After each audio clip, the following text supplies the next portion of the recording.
everybody, and welcome back to our Top 50 Players Countdown. Right now, we finally made it. This will be it, 10 through 1, all the way to number 1.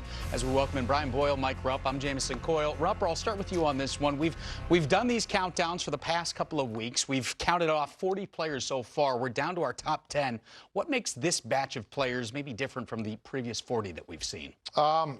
Franchise guys. All these. You're talking about the top 50 players right now in the National Hockey League. They're all very good players, great players. This is like all-timers. And if you could be in the top 10, I feel like every single year you'll go down when your career's over probably as being one of the all-time greats to ever play this game. But you could play around with where they are in the top 10, but these are the elite of the elite. Yeah, and you have the argument a lot of times of who you would start a franchise with, who you would want to build around as a player. And I think every player in this top 10 especially, has a certain consistency to them year after year. They have a durability to them year after year and a winning pedigree that goes along with, their individual accolades. They seem to all be part of winning teams or very, very good teams that are close to winning. That's sort of the total. I mean, that would be the formula for most of these. And I find that from the forward standpoint in the top 10 every year, this is where we kind of get into positions.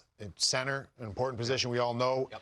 It's a lot of centers all the time that are in the top 10 there, and it's for good reason. Well, we have forwards, we have goaltenders, we have defensemen, we have a little bit of everything. So without further ado, we'll kick things off at number 10 right now. We start on the blue line. At number 10, it's Quinn Hughes, who missed 14 games because of an injury last year, as well as the Four Nations tournament, but still put up impressive numbers, averaging 1.12 points per game. Hughes is currently tied with Alex Edler for the most points by a Canucks defenseman in franchise history with 409. Here's the kicker. Edler played 925 games. Hughes has played just 433 games. So impressive stuff. You can see last year's rank coming in at number 10. Boiler, this year, no change there. Number 10, Quinn Hughes. Well, and he's 25 years old, right? This is the amount that Quinn Hughes has had to shoulder, the burden that he has taken on as the captain now of the Vancouver Canucks. You could say it would make sense if his play maybe dipped a little bit, especially going through the injury last year. How important is Quinn Hughes? Well, do we remember the Four Nations saga? Is he going to play? Is he not? People trying to move mountains just to get him there. That's how important this guy is. Offensive dynamo. He can, I think, create and carry a whole offensive scheme within an organization because that's how good he is at moving the puck around. His numbers speak for themselves, but he's the new age defenseman. He's not the biggest guy on the ice, but that's how talented he is. He's a true leader, too. You listen to him speak, and he seems a lot older, a lot more mature than 25 years old. And it's not just one of those captaincies that you just throw on there because he's our best player. Like, he takes pride in that. I mean, listen to him speak in the offseason and what he's looking forward to this year, and he's got the contract situation for himself as well. Here's the thing with Quinn. Points, yeah, one of the best. I don't even think he has to get that many points to be revered as being great because he's he advances zones. He's so good at it. Exiting his D zone, entering offensive zone. Like, to have a guy that can do that. He's a one-man breakout, one-man, I don't want to say forecheck, but just getting in there on the rush on the offense. That's something. There's not many guys who can do it. He is one of the best, if not the. What separates him from some of the other guys that we've seen on our list? Because he's not the biggest, he's not the strongest, doesn't have the hardest shot. But what makes him so elite that he's one of the top 10 players in our top 50? I just think it's how much better he makes his teammates when he's on the ice. What he can offer and what he can open up for the four other skaters that are on the ice with him is a tremendous skill that he has. He commands so much attention because of what he can do at the blue line. He's pretty fearless with some of the things he does at the blue line, but for good reason. His skating ability is unlike pretty much anybody else in the league, save for maybe one guy. Yeah, I think that one guy you're mentioning in Cale Makar is appointment television. He is now, too. Yeah. I think we've seen Quinn. He's been trending in that direction the last couple of years, putting those together. You tune into a Vancouver Canuck game, you're going to see something special. The puck never leaves the stick. He does. He moves it around a lot. But my point is, it's always following him around. Doesn't have to if he doesn't want to. He is a fun player to watch in the National Hockey. Certainly is. Appointment television, you said it best right there. And Cale Makar coming up at some point in the next hour. We'll stay tuned for that. At number 9, how about a goaltender inside our top 10? It's Andrei Vasilevskiy. This guy's been here before. He was a finalist for the Vezina Trophy for the 5th time in his career. The Big Cat, as they call him, won 38 games last year. He's won 30 or more games in 8 straight seasons now. Vasilevsky became the fastest goalie to reach 300 career wins, doing it in just 490 games. And a big jump up on our list, Rupper. Ranked 24th last year, now inside the top 10 at number 9. And I assume a lot of that had to do with the surgery that he was coming off of last year. He looked like that big cat, that guy that we saw go to 3 consecutive Stanley Cup finals back a couple of years ago. Yeah, I mean, this guy's incredible. And his health has been probably the biggest concern with him, right? And his workload has always been there. I mean, him and Connor Hellebuyck, they're a dying breed. Like, I'm just not going to see goalies play the amount of games that these guys play year in, year out. And maybe there's some wear and tear on that, but he looked healthy again. And when he looks healthy, like all of a sudden, because of that reason, I mean, it's a good squad he has in front of him. But this year, I really thought Tampa could make some noise. They obviously ran into the wrong opponent in the playoffs, but a big factor is the big cat being back and being healthy. He is incredible. And you see goalies sort of, their body structure now, they're a little bit slighter up top. Vasilevsky is not. He takes care of himself in a different way. And I remember when he came over, I got to play with him his rookie year. He would be at the rink for 8-9 hours at some points. He didn't own a television. He didn't have a television at his home. He had a very mapped out routine. The way he took care of himself, I mean, he looked like a linebacker when he first came in. Played for the Bucks. Yeah, he's built well. He's a big, strong dude, but his work ethic was unmatched. And I guess everyone on the list from here on out is going to have that same sort of work ethic. But he's dealt with some injuries and he's come back because that's how hard that's how well he takes care of his body. That's how hard he works. He is so important to this Tampa Bay Lightning team. We've seen it when they've had success. He's been almost unbeatable, and I think that's sort of what they're looking for on a consistency basis. They're going to get it again. They're going to get 64, 65 games from Vasi. It's a big plus for Tampa Bay. You mentioned consistency, and I feel like that's all we talked about when it came to him during those cup runs for Tampa. Remember, in the rare occasion that they would lose, his numbers following a loss were like lights out, like best of all time. Is this still maybe the best situation for a game set? Like, if you had a game 7 and you had to pick one guy, would it still be Andrei Vasilevsky? I know a lot of people would say that would be my starter for a game 7. It would be. That gap is really shortened over Sergei Bobrovsky's last couple seasons. So there's a conversation there where before I don't think there was a conversation. But yes, I would still go with Vasi. The odds of the goalie being Russian, I think, are very high on the list. There's a lot of that. But he was a big game player. Oh, God. In the biggest of games. Andrei Vasilevsky, our first goalie inside the top 10, coming in at number 9. When we come back, speaking of goalies, find out where Connor Hellebuyck lands inside our top 10 and what winning the Hart as well as the Vezina trophies will do to that ranking. That's coming up next.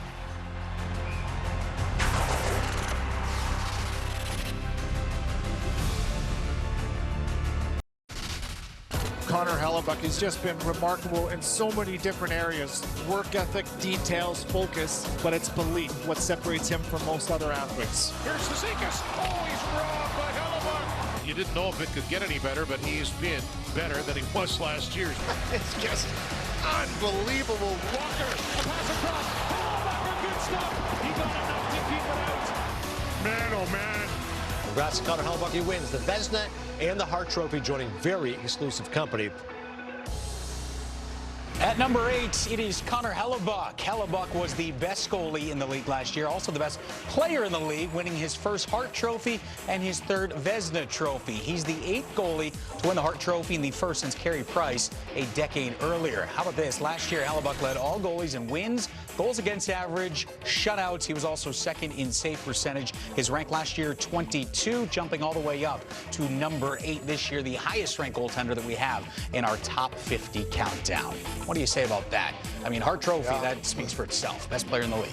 It's not supposed to happen. I mean, the goaltending position, it's very hard to be nominated for a Hart Trophy, let alone win it. So that's first and foremost. The other thing, let's run that same thing I said back again on dying breed. I mean, Vasi was workhorse. 62 games played. Yeah. Like, it doesn't happen. It's not supposed to happen. You're not supposed to be able to do it at 32 and do it every year and do it very successfully. And that's what he does. I mean, that's the biggest thing for Connor Hellebuyck for me.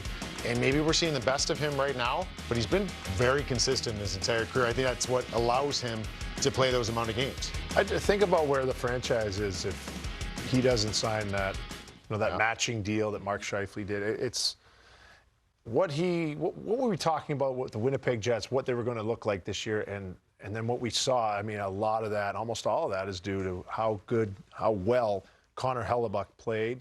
I had a chance to watch him live from ice level between the benches one time, and he's in such control.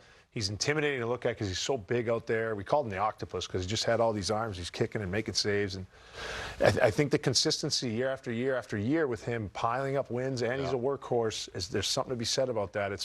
It's you still have to create, a cushion. So Winnipeg has done that with winning games in a certain style of hockey, and he's the biggest reason why. Their whole franchise is built around Connor Hellebuyck. The one thing that I want to, you touched on something that makes a lot of sense for me, and they've done a heck of a job in Winnipeg, is they know where their strength is in goal, but they play the right way to make sure that that's elevated even more. It's not just a team that's going to have an elite goalie and just be like, we're going to play some freelance hockey and we're going to throw our goalie, he's going to save the day. No, this is why it's a winning recipe. That's why they won the President's Trophy. He doesn't have to be going out there and being the human eraser. Now, can he do that? Yes, he certainly can do that at times. But I think that's what makes Winnipeg dangerous year in, year out, is they play the right way in front of them, and those two things complement each other really well. And this guy is so good year in, year out in the regular season. And to that point of you talking about him being the workhorse, some people would say, well, maybe he plays too many games in the regular season because come playoff time, he doesn't quite live up to these same expectations. Did he maybe answer all those questions with last year's performance in round number 1, or is that still kind of hanging over his head a little bit? I think he exercised some demons because, he did get through round number 1, but it was by no means perfect. It doesn't really matter at that point. You just have to win the game and win the series, and I think it's going to do a lot for him and for that team, the fact that they did get through that. Now they lose out. Playoffs are tough. When you get to the second round, there's only 8 teams left, and it's really difficult to advance. So there is some luck involved there. But getting through that first round, I think, was huge for him and the franchise. And I thought he was very solid in Four Nations. I mean, he got into Jordan Binnington. We talk about him all the time. He's a gamer. And Team Canada, they earned it. They won it. But Connor Hellebuyck was pretty darn good as well. So, yeah, I'm parking some of that stuff. To me, still think he's Team USA's goalie. I still think he is elite. He should be the highest-rated goalie on our list this year as he is. I expect him to be a dominant goaltender again this season. All right, here was some of the goaltenders at the Olympic orientation camp. Of course, the Olympics coming up in Milan in February. You kind of alluded to it, Rupper. I'll start with you then, Boiler. Is he still your starting goaltender for Team USA going into the Olympics based on what we know right now? Based on what we know right now, yes, I would have to say is. And part of it is because of the experience he had in the Four Nations. Those are big moments. And then exercising a few of those demons in the playoffs last year, yes. But I think a lot of the team is going to be the same. The coaching staff is the same. There's just more reps now with that structure in front of him. What you see as a goalie in terms of how you defend as a team, I think more reps at that, having an understanding what that's going to look like, playing against similar teams in the Canadas, Finlands, and Swedens. If it matches up that way, I think that is definitely your best bet, and it would have to take some seismic shift in the goaltending world for Team USA for it to be different. All right, the guy who's going to be trying to shut down in the Olympics for Team Canada is, Sidney Crosby, who's cracking our list yet again. Sidney Crosby coming in at number 7. And how about this? At age 37, Crosby coming off his 3rd consecutive season of 90 or more points. With 91 points in 80 games this past year, Crosby averaged a point per game for the 20th straight season, breaking Wayne Gretzky's record of 19 years in a row. Crosby is 9th all-time in points with 1,687 and is 36 points away from tying Mario Lemieux for 8th all-time. Last year's rank at number 11, so outside the top 10, and here he is inside the top 10 at number 7. It's not supposed to work that way. You're not supposed to get older and your ranking gets better. Why is that? You guys have both been teammates of Sidney Crosby. What is it about this guy that his game never, ever dips? Never has. Yeah, I don't know. I feel like he's, for a guy that is, everybody jokes around that has played with him how superstitious he is, but I think he's really a guy that's so superstitious and set in his ways. I think he's really evolved in his game, too. He's gotten older, and he's decided. I remember when he first came in, he was splitting D on the regular. Oh, yeah. Every night, he was coming in, offensive blue line, splitting the D. You couldn't stop him. Well, we don't see that as often anymore. Can we still see him do it? Absolutely. But he's changed his game. 3 consecutive 90-point seasons. It looks a little different than what it was, but he has been absolutely incredible. Doing it with the stick that he does it with, too, is incredible. There's no curve on that thing. It's stiff as a board. And not the greatest teams, too, the last couple of years, I know, right? It's truly, it's hard to describe or hard to even understand. But like Rupper said, he's also a student of the game, and he lives and breathes hockey. He wants to find different niche ways, and I think it's pretty well documented how he goes through practices, what he works on after practice. Little things like if he misses a chance that he thought he should have scored, well that next morning you see Sid in that same spot doing it 50 times, 100 times. Yeah. And just finding different ways to find space or manipulate a goalie where he doesn't have Shea Weber slap shot, but he finds ways to beat guys and goalies. It's really fascinating to watch. You can learn so much from him. And he's not done trying to get better. No. The one thing I remember when playing, I mean, there's so many things from playing with them that you notice and you watch, you stare at those guys and wonder what they do that makes them so great. And this isn't necessarily it, but it lets you into his mind a little bit. So we had the tape table in the middle of the room on the road, or whether it's at home up front by the dry erase board, and he'd go and get his tape he needed for the game. And he'd go in the middle of the room and he'd throw it like a little saucer, and he'd have to land it on the bench. And if it hit the back and then rolled off the bench, he'd just walk over, pick it up, walk back to the position. He'd do it. If it took 3 times, 4 times, 5 times, he'd do it. Most likely he'd nail it on the first try. And that was his thing. And my point in sharing that is everything's to perfection. So after practice, he isn't working on the crazy, like he's working. He's a crisp passer. Everything he does is crisp. His faceoffs are crisp because it's repetition. Over and over and over again. That's the way the guy does everything. He competes. And, man, he's number 7 on this list right now at his age. It's absolutely incredible. We don't practice so we don't get it wrong. We practice, we don't practice till we get it right. We practice until we can't get it wrong. And that's sort of his mantra, his MO. And he does it and does it. Like you said, Rupper, I'm just thankful I got to play with him because it was really inspiring. Yeah, awesome stuff. It's inspiring to watch what he's doing at his age. Number 7, Sidney Crosby, number 87. Coming up next on our Top 50 Countdown, another Tampa Bay Lightning player cracking the top 10. He finished first in the league in scoring, but where will Nikita Kucherov finish when it comes to our top 6? Find out after this.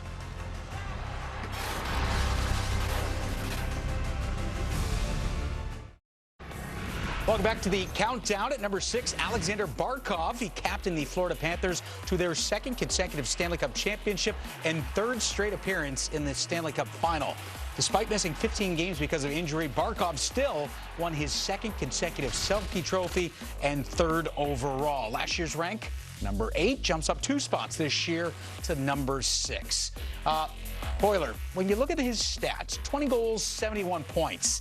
Some would say those numbers don't quite add up to some of the guys surrounding him, both, in the top 5 or maybe after him here. Why does he deserve to be inside our top 10, especially this high? Well, please laugh at the people that would think that, because you know firsthand what this guy's like offensively. Right, yeah. Firsthand, it's incredible to watch. Doesn't make a whole lot of sense how he's able to manipulate his body and do some of the things he can do with his hands. He's such a big man and such a big presence, and he shouldn't be able to move like that, quite frankly.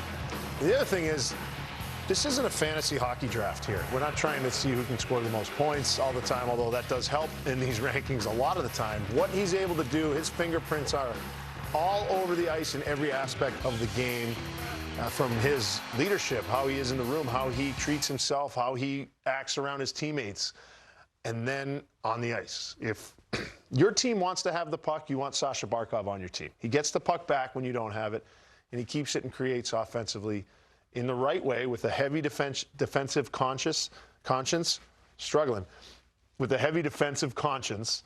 He's able to make, that was perfect. He's able to make plays and make his team better, and everybody falls in line after him. Isn't it funny, though, when we watch this team and how many intangibles, and they all defend well, and you've got Sam Reinhart, who's up for a Selke, you've got all the guys play both sides of the puck really well, and Paul Maurice makes it very obvious.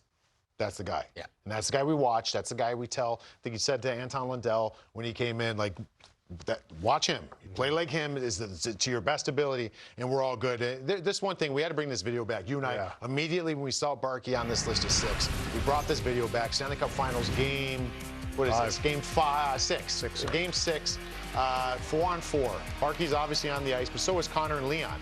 You're up 1-0 in this game, up in the series, and here's what's going to happen. You're going to get a sprung odd man rush for the Florida Panthers. And watch Barkey blocks that one right there. He could jump, but looks over his shoulder, and he realizes Connor and Leon are out here.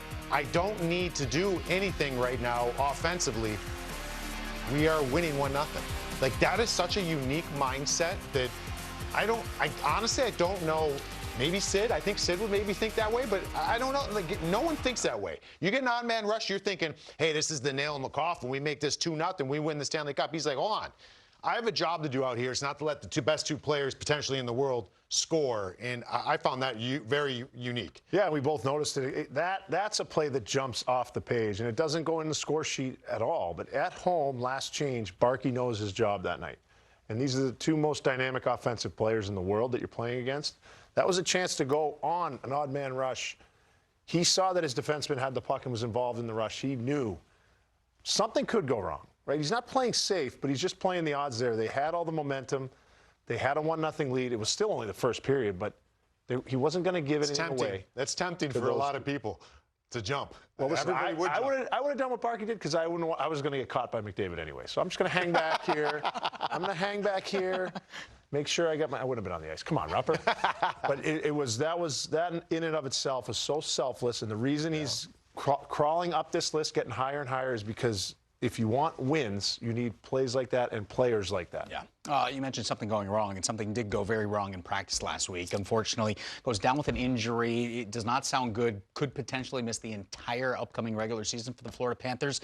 With his absence, not just the leadership, he wears the C, but all the intangibles we just talked about, Rupper, how much does that impact their chances of going for the three-peat?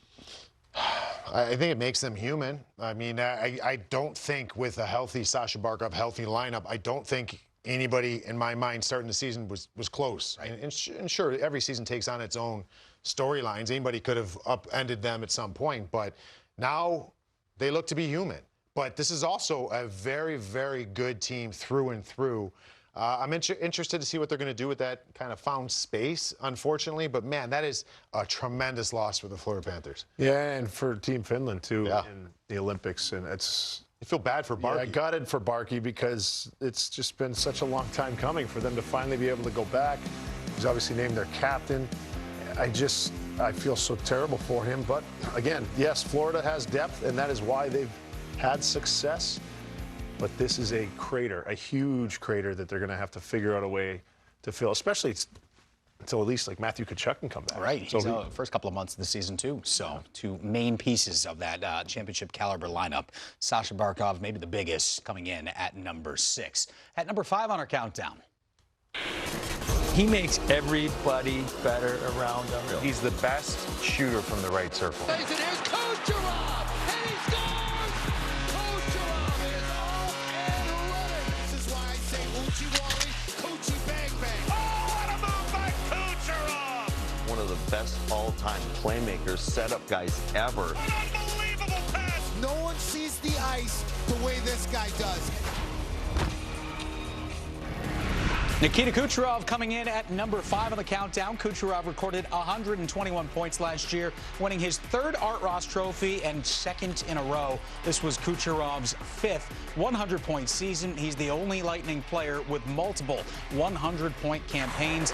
He also won his 2nd career Ted Lindsay Award, voted on by the players as the most outstanding player in the NHL. Another guy who's jumping up a couple of spots. You can see last year's ranked number 7 on our countdown, up 2 spots to number 5. And Boiler, another former teammate of yours in Nikita Kucherov. Yeah, I taught him everything he knows, and these guys should thank me at some point. But Nikita Kucherov, all the things we just said about Barkov and the 200-foot game, and so I'm not attacking his defensive game. I'm just going to say he is so elite offensively. He can run a power play from anywhere. He puts up video game numbers that he is allowed to take some risks because their engine offensively is number 86. They do have a number of great players offensively, but what Nikita Kucherov can do, especially from that right flank, is pretty special in the National Hockey League, and there's a reason he can do it. He practices harder than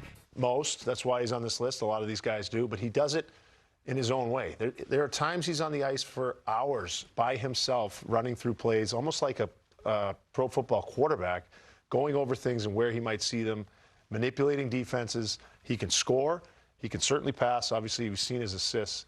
and he's very, very dynamic, and that's why just sheer offensive ability has him on this list at number 5. You've seen him up close and personal. Pat Maroon was talking about going and skating with him and him just taking rims on the board, just taking them cleanly and then getting it in a passing position, shooting position. Like, I just don't feel like elite players, those are the things they're thinking about, but he does. Like, he wants to field the puck cleanly to make that next play. And he's a student of the game that you could see and just by watching him out there and how he picks things apart. And you brought up a great point because I love two-way players. And I think you have to have certain levels of defensive play to maximize your value. Not him. I don't care if he plays defense. And he does. I'm not saying he doesn't play defense. Usually the top-end players in the league, they're paid to score and get offensive numbers. But when you do it consistently, like he has 500-point seasons, like you live with those things. Like he tilts the scale so much in your favor in so many different ways offensively. Man, this guy is absolutely elite. I love that the Ted Lindsay Award went to him again because the players, I feel like this guy's kind of gotten gypped on a Hart Trophy. I feel like that should have been in his category at this point, but he's one of those players. You flip it on to watch Nikita Kucherov. What does it mean when you win the Ted Lindsay and that award comes from your peers? What does that say about maybe his perception inside the rooms? Well, the guys see it on the ice, and they're like, holy crap. Like, this guy, like, this isn't supposed to happen like this. Yeah. And you see it, and you have a respect ice level of what he does on a night-to-night basis. Yeah, just for your peers to anoint you as that, it's tremendous. That's probably one of the most humbling awards you can get when your peers do recognize you like that. And these aren't just random people. And it's guys you get to go against every single night. And you're actually in the arena battling against them. It's high, high praise. All right, and that's why he's coming in at number 5 on our top 50 countdown. Coming up next, Cale Makar also back inside the top 10 as our highest-ranking defenseman. Find out where Colorado's top guy on the blue line ranks among the best of the best when our countdown returns.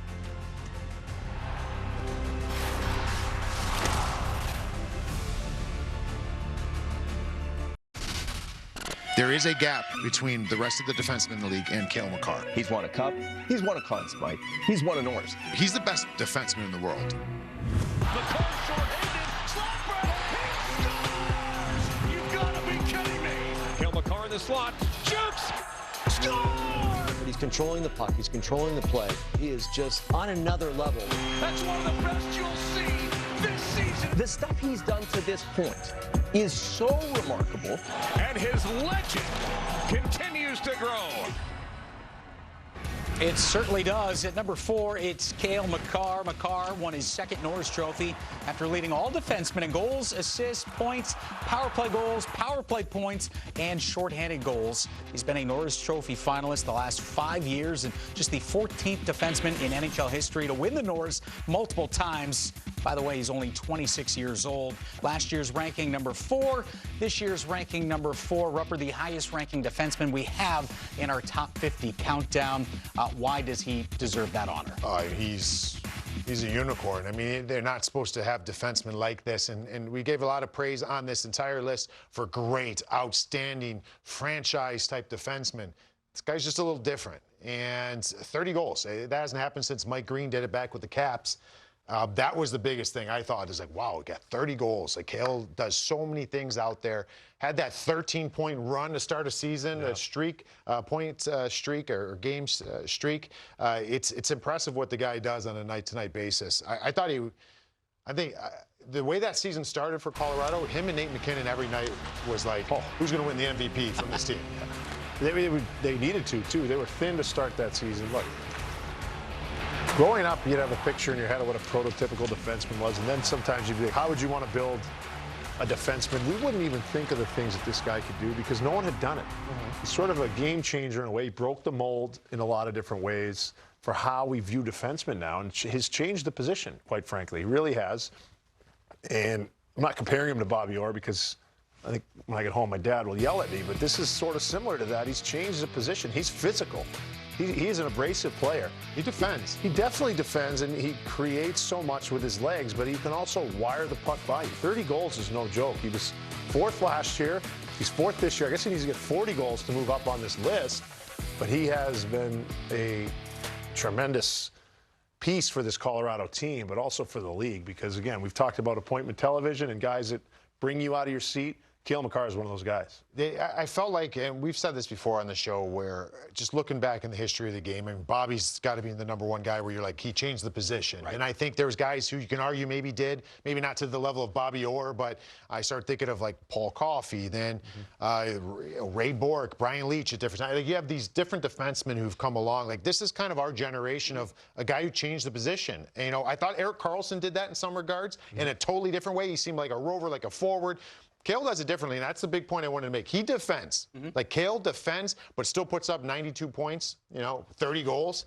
That isn't supposed to happen that way. So Bobby Orr, right, when he came in, he changed that position, and you guys are kind of comparing him, not to that degree. We don't want to offend Mr. Boyle out there watching at home, but how has he... Or Mr. Orr. Maybe, yes, that as well, too. How has he kind of reinvented the defenseman position for the modern defenseman? I just think how dynamic he is skating-wise, both forward and backwards. You can't really beat him. His edges are so unique. He's so quick and nimble with his edge work and how he's deceptive with the puck. You take all the attributes of a dynamic #1 first-line player offensively, and then you add his defensive acumen to go on top of that, and it's so hard to perfect all those things. I think he's done it. I think he's had it done, perfected. He's not perimeter either. And those are the things. He plays hard. He's a competitor. I mean, maybe he sees Nate every day, and he's got that. He's got a little edge to him too. But I don't know. Maybe he had that in him before, because he came in the playoffs for Colorado and had that from day one. So he's just a different breed. He certainly is. Cale Makar at #4. At #3, this guy, different breed as well. How about Leon Draisaitl? Draisaitl, the only 50-goal scorer in the league last year. He finished with 52 goals despite missing 11 games in the regular season. He's one of 15 players in NHL history to have 4 seasons of 50 or more goals. He also had another great playoff run for Edmonton, scoring a career-high 33 points in just 22 games. Last year's ranked #5, jumping up 2 spots this year to #3. We talked about this earlier on one of our countdown shows. You just love the 50-50 club, and he's certainly part of that. 52 goals, 54 assists. Is he a better goal scorer? Is he a better passer, distributor? How would you define Leon Draisaitl? I have no idea, but he doesn't have any weaknesses offensively. So 50-50 club. So this is his 4th time being in that club. He's had a couple really close to getting it done.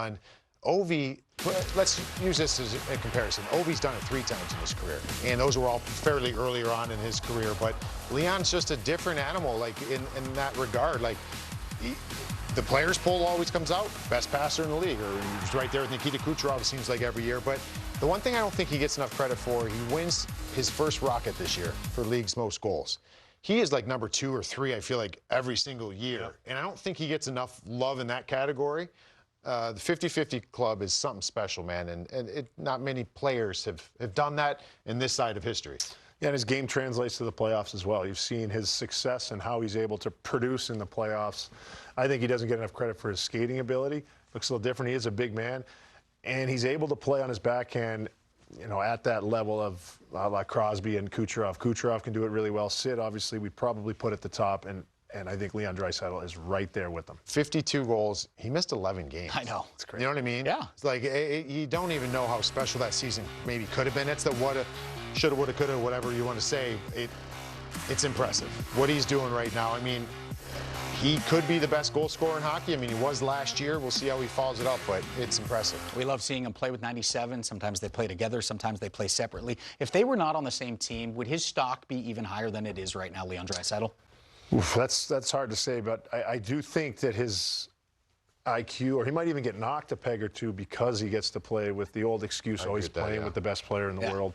It's, you heard it a little bit with Malkin. How good would Gino be if he separated from Sidney Crosby? Well, you saw them go down at different times, and that player's play would elevate. I think this is the same category. Leon he's such a cerebral player. He sees the game. He plays at different paces as well. If you want to check him a certain way, he can adjust to the game. Is he overshadowed by Connor McDavid? Well, Connor McDavid's Connor McDavid. That's overshadows everybody in the league. Right, and I think we're giving Leon his due flowers, and 3 it's no slouch. No, he's nasty too.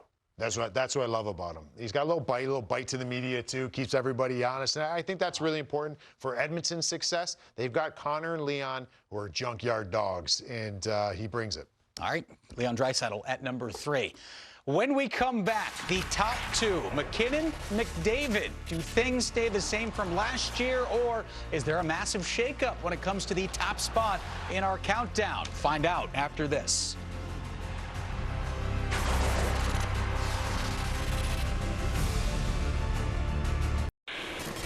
A guy that's on pace for some record numbers this year, Nathan MacKinnon. MacKinnon shoots! Score! Nathan MacKinnon! For MacKinnon, last year was yet another special year. He's tireless. He's one of the few forwards in the league that can play 22 minutes plus and still be An unbelievable individual effort by the superstar center. as good at the end of the game that he was at the beginning of the game. The Mac Attack is back at number 2, Nathan MacKinnon, who finished with 32 goals and 116 points last season. It was MacKinnon's third straight season with 100-plus points. His 84 assists was also tied for the most in the NHL, which made him just the second player in Colorado history to lead the league in helpers. MacKinnon also showed up big time for Team Canada. He was named MVP of the Four Nations face-off after leading the tournament with 4 goals and helping Team Canada to win gold. Last year's ranked number 2. This year, same spot at number 2. Boiler, what makes Nathan MacKinnon such a special player? I think his engine and his internal drive to build that engine up and get better every year. I don't think he would, if he was honest, be happy being number 2. You think he has a skill set and a talent ability to be number 1, but unfortunately there's just an all-world generational player one notch ahead of him. He is, we've talked about it, he skates violently, he plays abrasive, his hands are ridiculous around the net. He can obviously move the puck and pass the puck with the best of them with 84 assists. He's got a bomb of a shot, it's accurate. Oh, and his skating ability is top-notch. His edges, his power, his speed. It's fun to watch Nathan MacKinnon play hockey. It is. It's intimidating, too, for players. Like, how do you, I mean, all these great players we're talking about on this entire list, you've got to approach them uniquely at times. Like, what do you do? I mean, a pass-first guy, of course, I'm going to try to play him a certain way, or a goal scorer, I'm going to try to take him away. You know, how do you play Nathan MacKinnon? I mean, you can say that very easily about any of these top 10 guys, but he's a unique one. You want to play him hard the way that you try to, oh, let's get bodies on him. You think that guy cares? No way. That guy's going to throw you He'll take right your head off. Yeah, I mean, you don't want to be in the train tracks for Nathan MacKinnon. And but then to add that with that elite skill is incredible. And one of my favorite parts of last year, even being an American watching Four Nations, we waited so long for Connor, Sid, Nathan MacKinnon all be on the same team for Team Canada. It took, what, it took like 6 seconds for him and Sid to connect on the power play. Yeah. I was like, oh, this, you know what I mean? Like, that's what makes it, this guy is just, he's different because of his physical attributes that he brings. There's no way you can play him. He's going to have his way. He's different for a lot of reasons. They're all built different, this top 10 list especially, but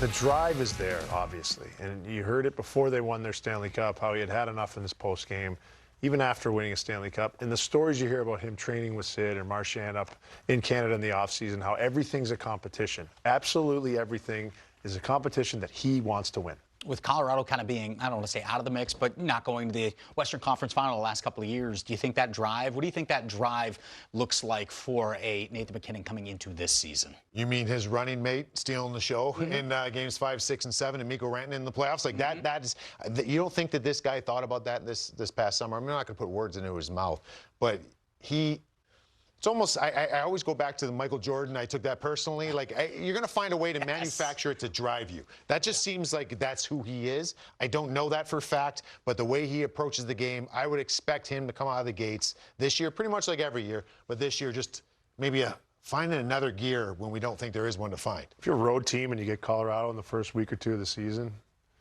it's going to be a tough night for you, that's all. He's ready to go, obviously. I'm ready to see it again. He obviously wants to be the best. So you're going to see a motivated 29 in Colorado. And that's why he comes in at number 2, which means we're at number 1.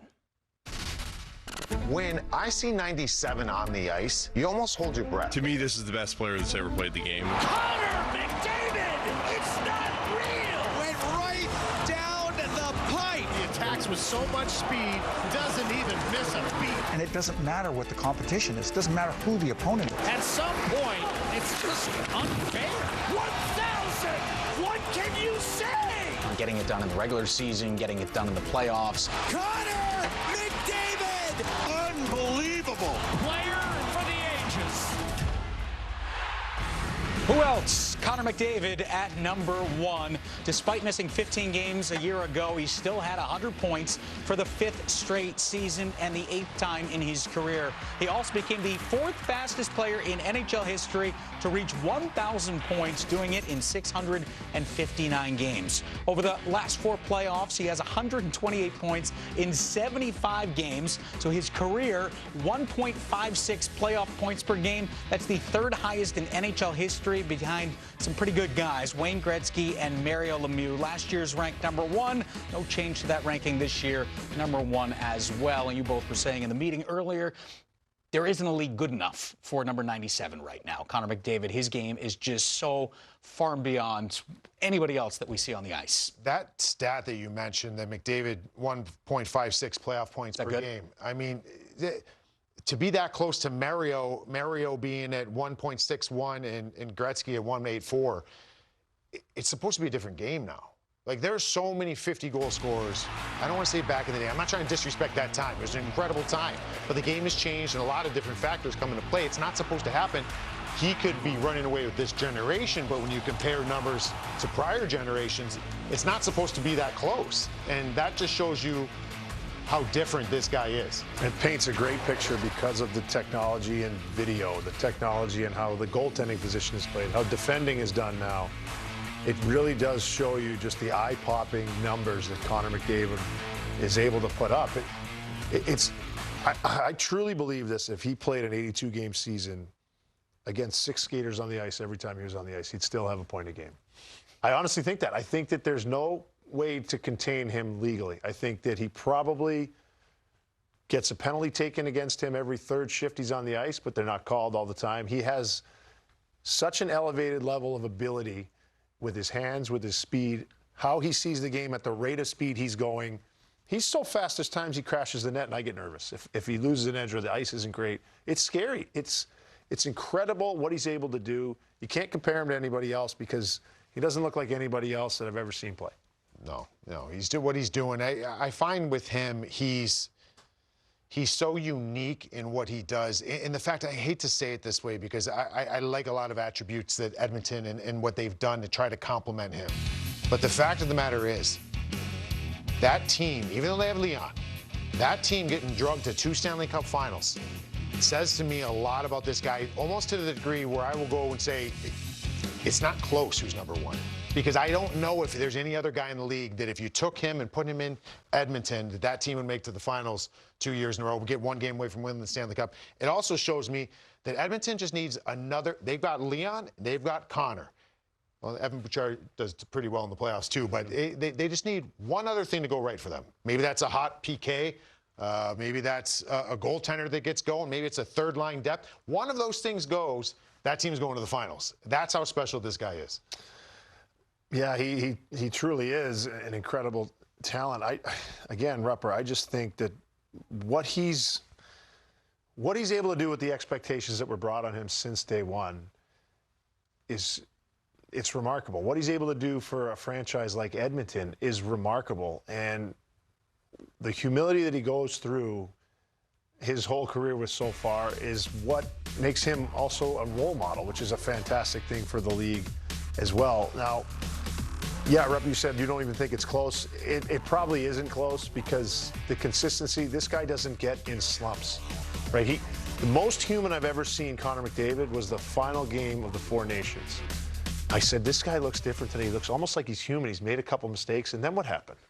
He scored the game winner, and yep. That's the end of that, right? So he's a superhuman hockey player. It's evident by his consistency every single year. All right, we saw the top 10 right there, and we capped things off with Connor McDavid, who's at number 1 for the 9th straight year. What will it take for us to do one of these top 10 countdown shows and number 97 not be in that top spot? When does that happen? We were kind of talking about this. I don't know. I don't know what it will take because you're not supposed to a younger guy, it's going to take some time to build up. He came in the league, played 1 year, and then overtook #1 spot over Sidney Crosby, which there would be the similar situation we're talking about here. I don't know. I don't know if we're going to see that anytime soon. He doesn't look like he's going to let that up. No, and he's 28 years old, so unless the Monstars come down like Space Jam and take away his talent, I think you're going to be seeing a lot of #1 for 97. All right, makes our job easy here on the NHL Network, and that'll do it for our top 50 countdown for everybody watching. We want to thank those of you who work behind the scenes as well. A lot of work goes into this. Yep. Research department putting together our list and stuff. So thank you to the men and women behind the scenes who make all this happen. So all that's left to do, fellas, is drop the puck. The regular season's coming up soon, October 7th. Let's get it going. Thanks for watching our top 50 countdown. Quinn Hughes makes things happen so quickly. I don't think there's any defenseman in the league that has as quick a feet and his ability to move left to right. Oh, what a save by Vasilevsky! A tremendous stop. Helmet diving back with a save. Man, oh man. Oh, he made another save. Sidney Crosby, you are ridiculous. And who didn't think he'd have some magic left? Just set the table. Crosby will take care of the rest. Let's go home, baby! Barkov, incredible! And then Kucherov shoots, scores! Nikita Kucherov made no mistake with that one. The future remains bright for Cale Makar. He is on another level when it comes to thinking the game and when it comes to skating. Just like you drew it up, the hero! The Bagger Jacker's back! The Kitchen